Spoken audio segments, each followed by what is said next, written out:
was really that simple. It wasn't. 5 seconds. It wasn't remaining. a pleasant trip for those concerned. Dire team But that was that was LGD going up against Happy Boys. That was a very quick game, number 2. LGD had that done in like 20 minutes, and it kind of looked like a draft as well, where you weren't 100% sure if they were just going to go for the full push strat or if they were looking for something else. So 10 seconds remaining. these guys actually, as one of the guys, John's 5 on seconds at remaining. Twitch. Wow, inventive name. He's actually right. These guys have met Reserve before. The time. last time these two teams met was at the international qualifiers. It was a 1-0 game to Speed Gaming. They ended up running Tidehunter, Doombringer, SD Timber, as well as Marana. And the lineup, which was tried to be run by LGD at that point, was actually, funnily enough, involving a Centaur. But they were trying like VS as well as Treant Protector together with Lifestealer, Centaur, and SF. But in this game, we're going very, very different. We get Slarks being banned out. Again, another hero which we've seen played recently. Got a very late Blink Dagger yesterday. Like, it was like a 25-minute Blink Dagger on a Slark, and you're sitting there going, wait, what? That was after I think he got his BKB as well. So it was like, okay.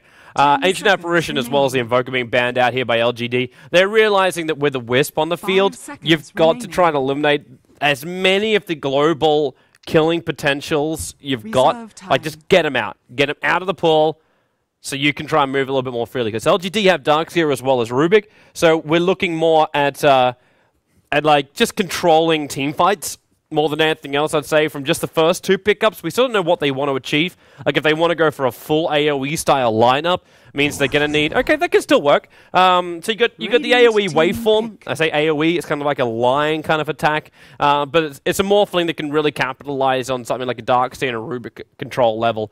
And he's also going to be a great hero going up against that Wisp. Just the ability to pop that IO at any moment. Just go in there, go Scepter, and just bump if you've got the shotgun available.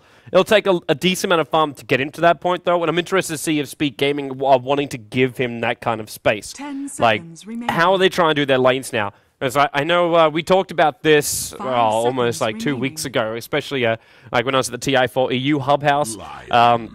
We talked a lot about the fact like Centaur is one of these heroes where on the off lane, you can never really be 100% sure when he's going to be a contender in fights. But if you run a Centaur as a safe lane, and you ensure he gets that early Blink Dagger, and you get a hero like a Doombringer, for example, that can just sit in the off lane, he uses Devour, so he's always getting that income. So you like get this balance between it. So you get your initiation timing coming out from the Centaur, and then you get like your follow-up timing coming up from your off lane, who can then get switched to the safe lane when Centaur goes walking.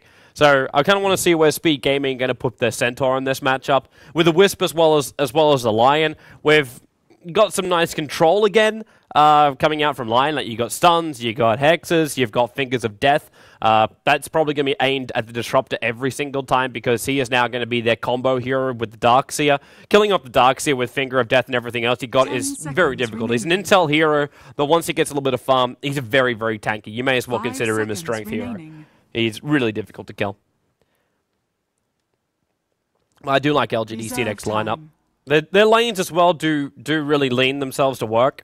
You got Rubik, Disruptor, and Morphling. Can even run an aggro tri-lane with that one. Up against the Wisp and Lion. Like, Lion's not really the smartest. He's not really the fastest hero in the game. And we've got to remember with that Disruptor Glimpse, he's not going to be looking for that from level 1, though. In fact, if you are going to go aggro tri-lane, you've got to get both Kinetic Field as well as your Thunder Strike as your first 2 abilities, and then you can go into your Glimpse ability. But if you're running a safe lane, you normally try and like rush up that second point up in Glimpse. That way, like, you're attacking the offlaner hero. So you try and punish him for his overextension, and that's what the Glimpse is then for. But if you're going to try and fight in the lane, Thunderstrike is still a great DPSer early on. It takes a lot of mana to do so, but if you're also able to have the kinetic field, you'll have Rubik to help set up for that kinetic field. I mean, that's kind of like the beauty of it all. Like, the synergy between these heroes of LGD are really, really nice. They can get themselves a lot of space. They do have to have a small concern, though, now with the Nyx Assassin coming up as the 4th hero.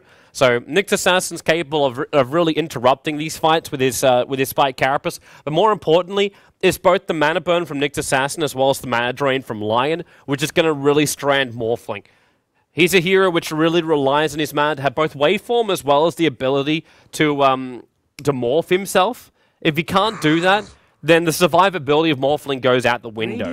And both Lion and Nyx Assassin are perfect up against such heroes. Same for like Disruptor in a way, as well as Rubik.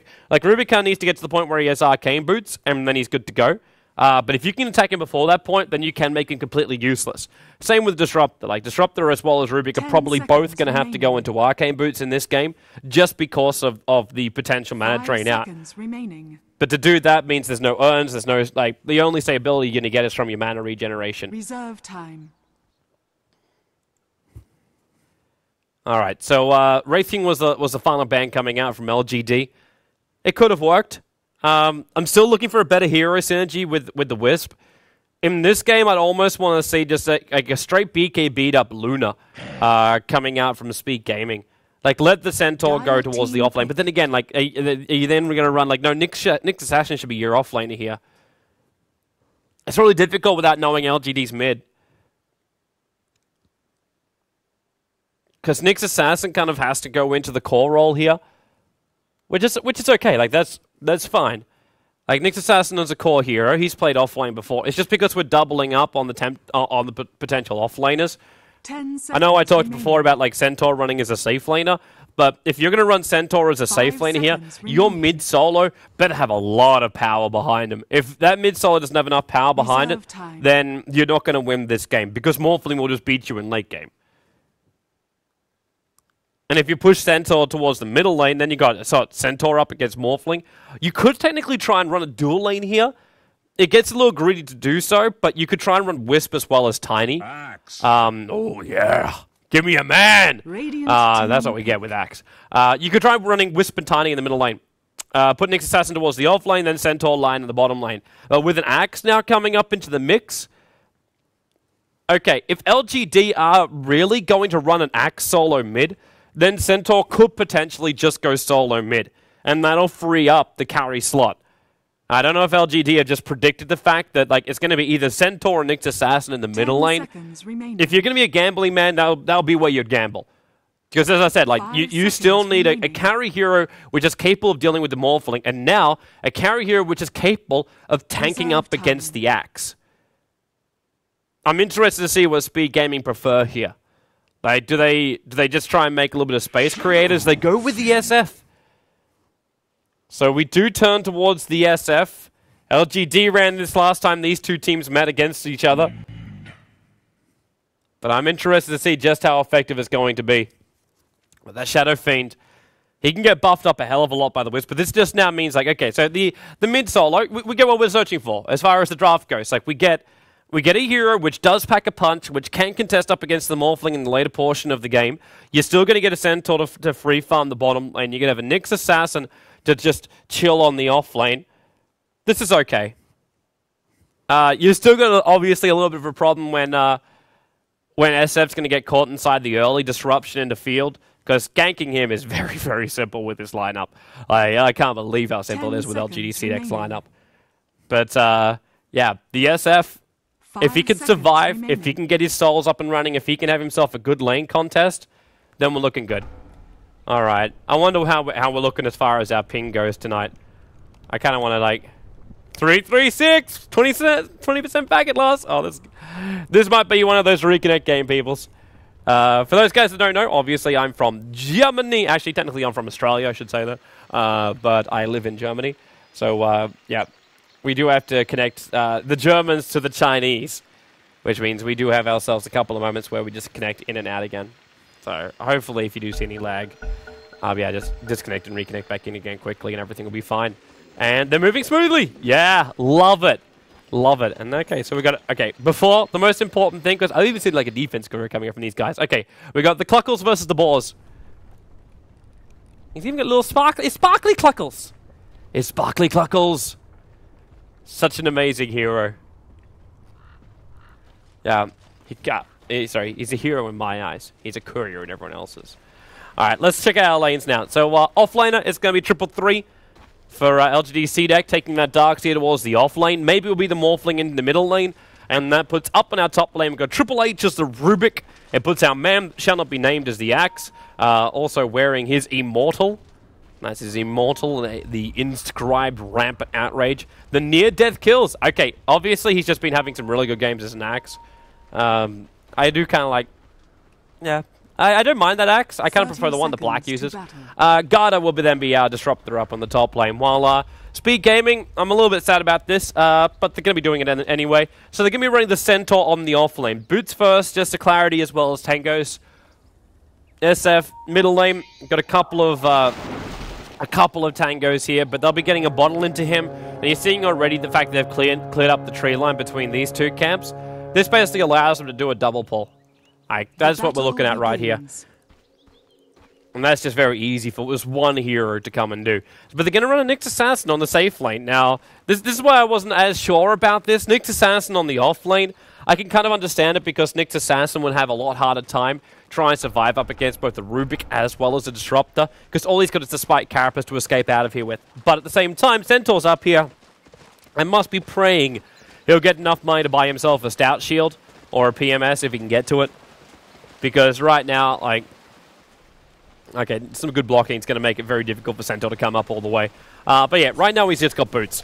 It means he can outrun the Axe, which is really good. And Axe isn't going to do any kind of range harassment unless he's going to try and go high levels up in Battle Hunger. But it's been a very long time since I've seen an Axe try and prioritize Battle Hunger over anything else. It really is an effective way of getting heroes out of the lane, however. But this is like my other problem. Like, okay, so Nyx Assassin, he's on the bottom lane. They're going to give him some farm here. All right, they're actually attempting to help Matt. Oh, that's a nice little range creep. Actually, no, it's not. That's really not a nice range creep. That held the creep wave up, so now again it's underneath the tier 1 tower. And Nyx Assassin had to tank it up in the meantime. That's just really unfortunate for Speed Gaming. They're not getting the momentum control of this lane, but this will be able to help out. And, actually, where is our Darkseer now run off to? In fact, they just don't care anymore. In fact, now they're happy to lose the momentum. So Darkseer's already abandoned the bottom lane. Doesn't feel like he can do much down here, which is actually fairly incorrect. What he can do down there is actually a hell of a lot. He just needs to keep those Iron Shells going, and he forces Nyx Assassin to burn through all of his consumables. But in this case, it's not going to happen. And top lane, Fortification 1 minute 50 seconds into this game. You already know you're having a little bit of trouble when you have to do that. And Axe is going to be praying for these good spins on him. And there's TP support coming in. So Lion with both Hex as well as Stun. They could try and actually stop the Axe here. He's turning back into the creep wave, but they've lost their creep wave. The tower is also directly attacking onto the creep wave, which means the heroes from LGD can move quite freely. Glimpse, he's got 1 level in it, but it's not going to help. Wolf Stomp and more TPs, and you're going away, son! He leaves the stun behind, but Rubik, he's actually going to go down here. Should go down, but the call from the Axe buying the space, but Lion finds the Rubik, finishes the job. And now Disruptor, tanking up the tower as they go, and a haste room for the SF! He just comes in, gets the easy last hit. The Disruptor wall's gone down, so it's keeping him out for now. And what's SF doing? He's actually going over and buying some boots. He could use the rest of the haste room to run back, but he's going to TP himself back and let the Axe disappear. So Speed Gaming, they hold their top tower. They get 2 kills for LGD, who are really just trying to force a very, very early issue. Like, this was 2 minutes. They were trying to go underneath the tower. I can kind of understand it. Okay, Morphling, hello. I can kind of understand it because they're feeling so confident in their lanes right now. Like, you got an Axe who's 17 for 1. Like, he's having a fantastic game as this Axe. Absolutely fantastic game as this Axe. But the Morphling, like, the Morphling is also 20 for 10 up against a 7 for 1 SF. If that SF didn't get the kill on the top lane, I would be very, very iffy about Speed Gaming's chances coming into this mid-game. Because I just see the Axe rolling through them. While on the bottom lane, Darkseer has now finally returned. So he's up to 3 levels, going up against the Nyx Assassin. Nyx Assassin, like, this is kind of like one of these moments where it's like mana burn, maybe drop him down low enough, and then potentially get a kill. Stuns the creep wave, and that's all. But the funny thing is, that glimpse on the top lane actually helped the Nyx Assassin more. Like, sure, he wasn't there for the continuous part of the fight, but he still was able to throw out his stun, and then he got sent straight back again. So because he ended up finding his way all the way back to the bottom lane, he just kept farming. He threw out the stun. That was kind of like all he needed to do when he got there anyway. Because he's not like, oh, I'll come in and I'll spike Carapace you. Like, he's not one of those kind of guys. So it was actually ended up working out nicely for Nyx Assassin. Didn't lose too much time, didn't lose too much experience gain. He's missing a couple of last hits underneath this tower. Yeah, okay, he's missing all of his last hits. Okay, there we go, one. Life not easy, and misses the catapult. Problem when you're fighting underneath the tower. While Dark's here, he has no problems at all. Double iron shells on both the small centaur as well as himself, lets him clean up the camp pretty easily. So we're 4 minutes in, you basically got, or 5 minutes in, you got a 5-level Darkseer up against a 5-level Nyx Assassin. Now, Nyx Assassin's going to have a lot more damage. In fact, when you do that kind of stuff, there's support coming in, Whispers on the way in, and the balls will actually get the kill here. Even if Nyx Assassin doesn't reach him, the Wisp Spirits will get it. Lion also threw an attack into the mix. So Speed Gaming now go 3 for 0, and you've got to remember the flash farming of the SF. It's a triple stack and a double stack. Unfortunately, he has Mud Golems for him as well, but the damage output he's getting is fine. Now, Morphling going to wave for himself over the SF. One bottle charge, and he should probably even eat the Tango right now. And then send the Courier up. Yeah, the Courier's already on the way. I'm not quite sure about it using a speed boost to get towards that middle lane, because all he's going to be doing is just sending that bottle. Oh, he has to, because it's already got an empty bottle. And now Morphling, he actually comes in again with the first Hex, follow-up stun. He's got one long-range raise, but with a Strength Morph, the damage will not be enough. So Morphling is back underneath his own Tier 1 tower. Again on top lane, so what do we got? Battle Hunger level 1? Yeah, again, no prioritizing of this.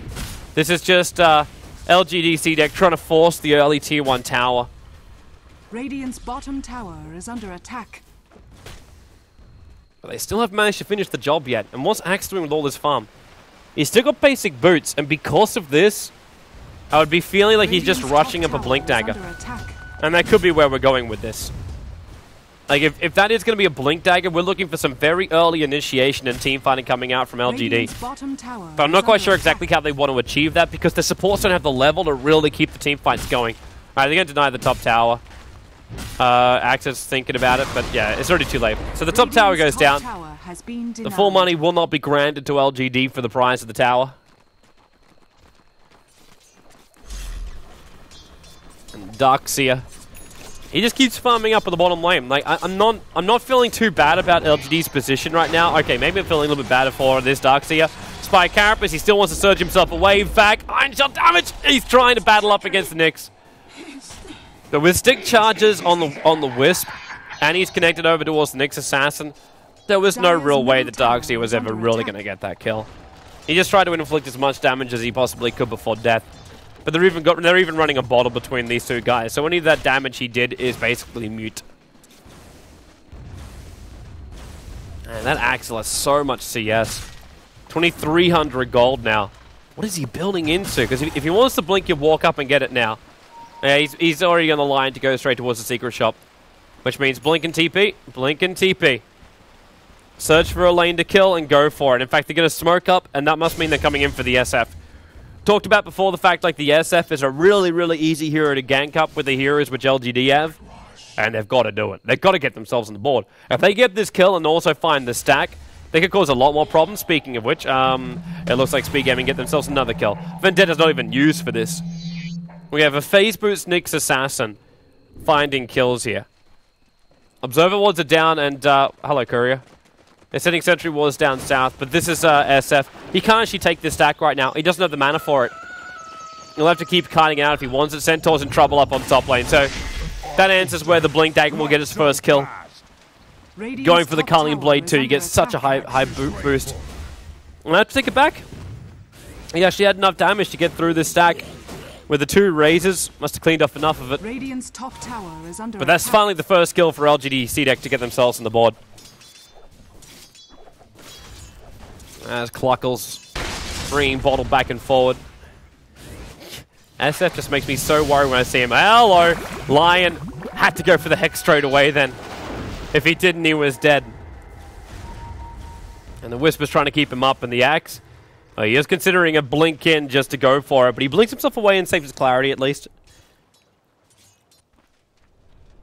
As he buys up some Tranquil Boots as well, so he'll have some extra movement speed as well as regeneration as he jumps between the lanes. And you'll see the switch up now. So I was talking about the fact like LGD don't really have enough levels on their supports to be part of these engagements. Now they do. Because the Act is going around, so he's keeping He's keeping the supports on their toes the entire time. I'm talking like Speed Gaming supports as well as cores. So because of this, both the Rubik as well as the Disruptor are getting a lot of space on top lane to farm up. And this is just perfect for LGD. And something which Speed Gaming have to put an end to. Like, Wisp relocate's not really going to change much. That's like the Wisp in this game, the relocate's more of a safety mechanism. It's not one of these things where you go, okay, now I'm going to initiate with this, unless you're bringing the Lion.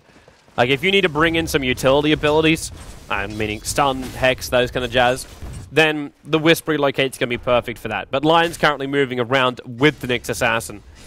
So level 1 Vendetta, he can't find anyone in the trees, but he is going to find the Rubik up on this top lane. Catch a glimpse of him right now doing the pull. There's no blink in from oh wow, the stun! There'll be a follow-up one from the Lion, and they will get the kill right now.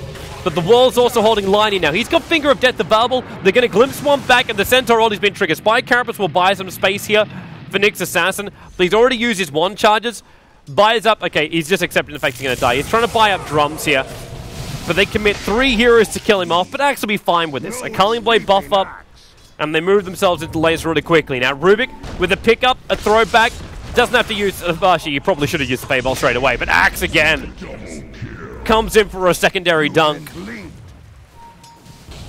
And let the money start flowing for this Axe, and let the momentum start flowing. He's a 3-0 Axe right now.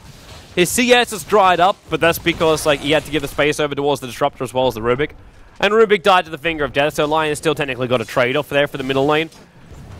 But pumping more kills into that Axe and making more space for a Morphling to farm up, it's the danger zone. Your flash farming SF's doing well, and he's also like flash farming on 2 different points. So we've got the continuous hand of Midas coming out from the SF, and he's also taking the camps. Which means we're going to have a rather big SF, but it's still going to take about 20 minutes for him to really get up and running to a point where he can fight. And that's okay, because Morphling's in the same boat. Morphling's currently got, like, what is it, Ring of Aquila, Treads, and a Wand. He needs a lot more than this before he's going to be massively effective.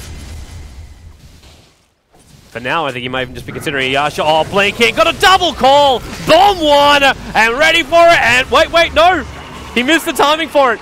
The Lion still goes down for it. Disruptor threw down the ultimate, but it was a perfect double call. It was a perfect double call coming in from the Axe. And then again, jumps in, and Nyx Assassin goes down. There was no second dunking, because as you can see, Culling Blade went on cooldown. He missed the bomb time. It looked like a good bomb time. It looked like he actually got it right. Nope. But the tier 1 tower does belong to LGD. And all these kills that we're missing, they just managed to get 2 perfect calls coming in from the Axe. And the SF kicking up. He couldn't get himself any kind of collateral damage or kills. And you see, it's the huge advantage that'll be gained by such a gank. The golden experience, and this is going to keep coming in. It looks like it may even get even bigger. Oh, I got Nimbus being picked up. I thought they're just going to jump and go for Roshan. But it looks like another smoke up to gank. Because the smoke is over on the Axe. With 1,300 gold too, he could pick up a point booster shortly. And just build into that Aghanim Scepter of his. It's going to be some really good stats to survive during the fights. This is the most important thing I would search for. Because he's already going to get the extra damage. You just put 9 Shell on that Axe. And everyone gets called in. Because you're still running like 2 melee heroes, 2 core melee heroes, so they're going to burn in the middle of it all. So Morphling, well, I was thinking he's going to go the Yasha first, but it looks like we'll just go straight into the Olden Orb, but it's still going to be a Mana style. No matter how he's really looking at this lineup, it's still going to be a Mana style. But LGD.C deck are coming down now to attack onto that bottom lane. Sending a replicate in behind it, that's going to be just a copy of the Axe, but the Hex of the Lion is able to get rid of that straight away. Obviously, Hex does instantly kill off illusions. It's trying Mad Drain, but all the call managed to go. Lion's still attacking from range, though, so he doesn't get dragged out too far, and the Axe wasn't also 100% sure about how deep he dived in then. The biggest problem I see for the Axe right now is the fact he doesn't have enough mana. Like, he needs more mana. Where's these Arcane Boots on the supports? They're not here yet. And they give him an Iron Shell. Okay, he's got enough now. It's the Ring of Aquila, which is giving him his regeneration required. So is it? Oh, here they come. Centaur, hoof stomp, over on 2. Disruptor ulti though, with a telekinesis pickup. They threw Nyx Assassin back in again before he could even get a single ability off. So Axe comes through. He's still got the Iron Shell on him, but they're able to Finger of Death him down. As Rubik, well, what do you steal? Shadow Rays it. Okay, medium, like lowest range possible. But SF, nice hoof stomp. Over on 3 heroes, a follow-up triple stun. The SF, he's trying to get himself away. That spirit is so close to him. And Wisp is going to relocate himself away to safety. He might have wanted to actually take the SF with him, but it looks like they'll survive. But he's coming back, and they know it. Axe just waiting for it. So call it down. 2, 1, 0, bomb. Tries to actually get away, but he gets called back, trying to actually just tether himself to the creep wave. I hit the kill switch. But 9-8, the Centaur, even though he died here, he did some serious work. He made up for the lack of that Nyx Assassin. Now with maybe Axe. Oh, wow. I really don't think the Nyx Assassin thought he could get that. Again, the early timing on the spin. The Thunderstrike will get a kill. 1 raise, 2 raise. Strength Morph coming up again here from maybe. There's not a lot of life points behind him. The SF ulti will go, but nowhere near enough damage. It's only level 1, so it's actually level 2. But did minimal damage anyway. Waveform up by the Morphling will get a revenge kill, while Guard is in a little bit of trouble here from Lion. He's still got a Hex available if he wants to. Does a quick earn for some heal. And the rest of LGD.C deck will just back themselves up. They forced the issue a lot, and Speed Gaming met them toe-to-toe.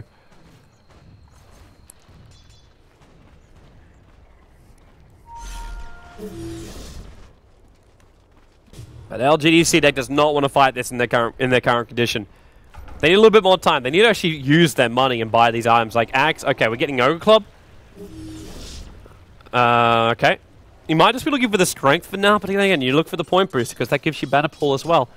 Which makes me think that this isn't actually, like it could be a Halberd. It could still be the Aghanim Scepter, but it could also be a BKB. And the only reason why I'm thinking even Halberd remotely is because, okay, now the BKB is on the way for this SF. I thought maybe the SF was a little bit too far behind, because then you could just have, like, this disarm early on. Would let you walk over the next 2 fights. But he'll still require, like, a lot more fun before he gets to that point. But they're coming down again for this tier 1 tower, and this time I don't see Speed Gaming defending it. The souls are still building up. He's not at max. And LGD will just beat into the tier 1 tower. Okay, they are really apprehensive about this. But they have Arcade Boost now, LGD. Okay, TP's already going back. As the Morphling trying to just hold off that top lane, so he's going to waveform in, get rid of the creep wave, attack onto the SF. He's low enough on life, and now he can just come back to the replica at the bottom lane if he wants to. Radiant's bottom tower has But having a double Axe lineup, well, that's nice. Centaur's looking for the initiation. I never actually mentioned the fact that Centaur got his Blink Dagger really quick for the lane he was on. So props to him for that. Morphling, you might have to use your Replicate soon, but he doesn't want to, because if he uses his Replicate, he goes to the wrong lane. Like, then he's down the bottom lane, but they need him up here on the top lane to fight. So they're just using the rest of the Replicate just to force out the lane. They could try and go for some damage trade, but there's already a TP coming in, and then they realize, oh, wait, that's not real. And they would have had to know that. The damage output from it was negligible. But LGD have all their support back up on the top lane again. I really want to see what this Axe is building with this Ogre Club. Because the BKB will actually protect him from, like, Nyx, Centaur, Lion. And that's probably his biggest thing. So I can understand him going for it. Morphling continuously farming up still, and he looks like he's actually going to go for he's actually finished the full Lincoln Sphere. And this one I'm not so sure about. Because Hoof Stomp still goes through Lincolns, which is why I wasn't going to bring the Lincoln Sphere up as a potential. Because you're still going to get your Centaur Hoof Stomp. The Lincolns will protect you from Lion, maybe. A Nyx Assassin. But beyond that, I suppose also, like, I gotta take into account like the basic regeneration. It lets you keep Morphling out in the field a lot longer. 6.3 mana a second. Doesn't seem like much now, but it does really add up over time. Support coming in the middle lane. Nyx Assassin's here already. It could go into the Vendetta, and they're smoked up. They're surging up. Rubik. They surge him up because he doesn't have a Blink Dagger. But the Dire Observer Ward in the bottom lane is watching this Wisp as well as SF. If they can move fast enough, they can get this kill. So another surge going to go, and they use Centaur ulti. Wisp, relocate. He's trying to do it. They interrupt him. He can't relocate back out again. And the SF was even getting glimpsed back in. Gets axe dunked.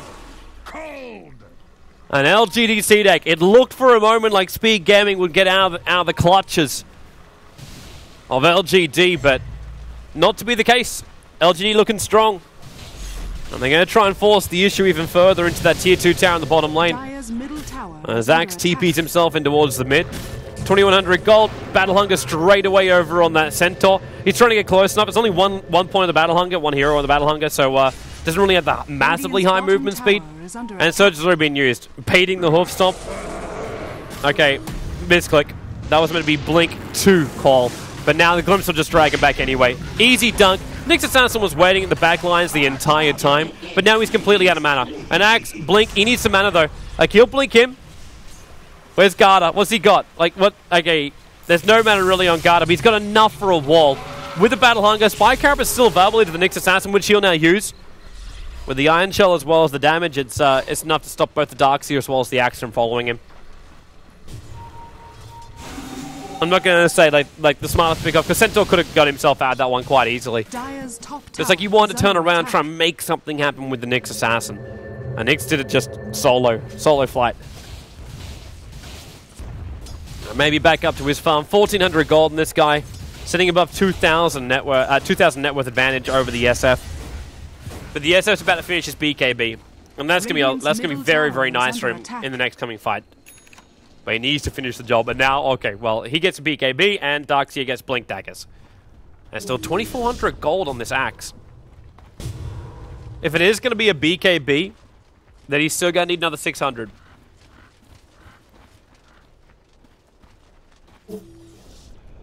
Rubik's already got his Arcane Boots, so he's fine. Garda's building into an Aghanim Scepter, so he needs another 1,900 or so gold for that one. But really looking pretty good for that.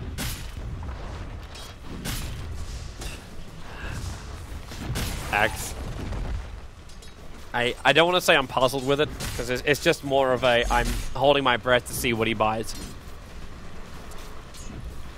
It should just be the BKB. It should just be the BKB. But there's just something about an Aghanim Scepter that just feels so right.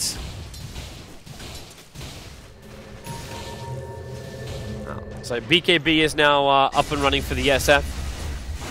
So now Morphling knows he's got a problem during the fights, but then again he just steals a copy of the SF, which means now he gets the presence of the Dark Lord at the full level. He's also moving her around. Where's that Axe going? Hasted, Iron Shelled. They may have to put a new Iron Shell on him. That Iron Shell's wearing off now. They might be able to see that. Okay. Invis is broken. The Nyx Assassin was close. They put a sentry ward, thinking that maybe there's some vision up on the high ground, but he get a double call right now. Triple call right now, and there it is. Triple call. There's your Disruptor ult. He's actually backed him back in again too. The SF has to BKB to escape from that, but the Lion and Centaur went down so quickly. Tower is under attack.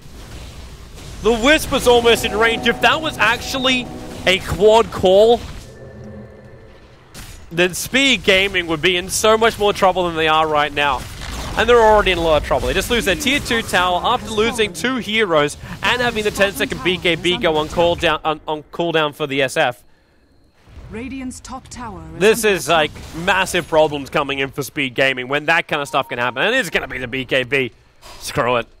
7.5k experience coming the way now of LGD. And 10,000 on the gold advantage. They're looking good.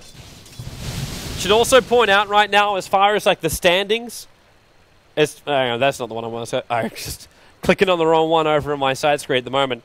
But as far as the standings go for this, both LGD as well as HCT are currently sitting at 1-0. If you win your game today, you're through for both of those teams. So LGD.C deck right now, if they can beat Speed Gaming, they are 100% through. And the only way Speed Gaming can then advance themselves through is if Hyperglory team lose their game today. That's the only other way that Speed Gaming can make it through. So there's a lot on the line for Speed Gaming. They need this win to try and force some kind of tie. And now in they come. Axe! Again for the call. And the back in again. They're looking for the spin. The SF. BKB winds it up, but the Axe also done the same. He'll get the effect on him, but that's basically all. Finally, the Centaur will go down. Darkseer, Finger of Death will kill him off. And Axe goes for a second one. In for the call. In for the dunk. The double up. Alley-ooping himself. And then also stuck. I don't think he meant to go that way. That might have been a double-click one. Either that or he really thought he's going to make it just to the... no, he wanted to come back. I think he's pretty sure he wanted to go down that direction with the blink. But still, 4 heroes lost here for Speed Gaming. The Darkseer is the only one that had to die for that one. And when you got something as powerful as a Finger of Death, you'd expect that to be the case. Liza did a pretty damn good job of moving down the river. Like, he just blinked himself down there and got himself some space. Radiant's middle tower is that was all that blink dagger really did for him just then. It saved his life and allowed him just to snipe off the Darkseer. For that Axe. Even with the one-man call, it still did the damage. Now with an E-Blade over on maybe, that Wisp is going to be even less useful. They do the 4 points up in the Spirits, the 2 points overcharge. So we still a buff up onto the SF. But right now it really doesn't even matter. Attended an Observer Ward, gone straight away. LGD.C deck are just tightening the reins around Speed Gaming's neck. And they'll look towards the tier 2 tower in the bottom lane. Creep Wave's already pushing in, it's just going to take a little bit of extra support. And that's why Darkseer is coming down here. Left Iron Shell. Okay, Iron Shell's the creep on the bottom side. Unfortunately for him, that creep is still just going to die straight away, but it does its job. The melee creeps are gone. Maybe we'll come in. Radiant's bottom tower is under attack. He's still got this Aegis, the Immortal of his. So with Roshan down, LGD.C just keep going for it.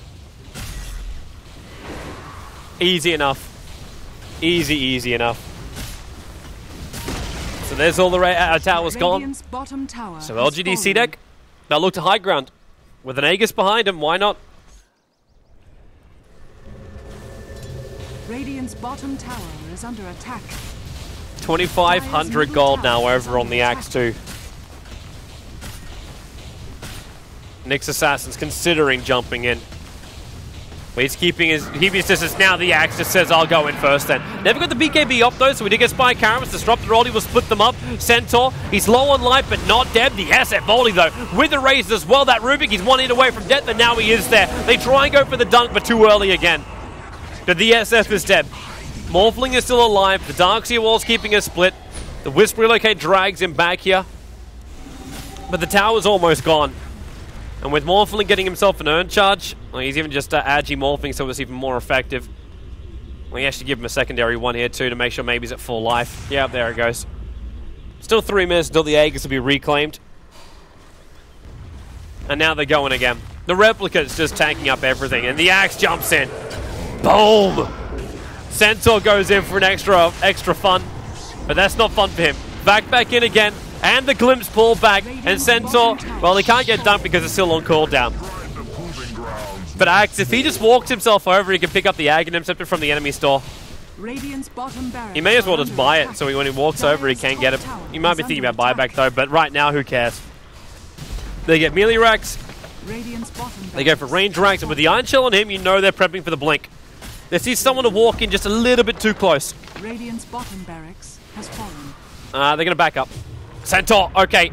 He's overcommitted himself. The call will go, but doesn't actually grab anybody, but the SS back into the mix. BKB has to go off. He's trying to kill off the Darkseer. He's going to be successful. Six charges won't keep him alive. Maybe he's about to lose his Aegis.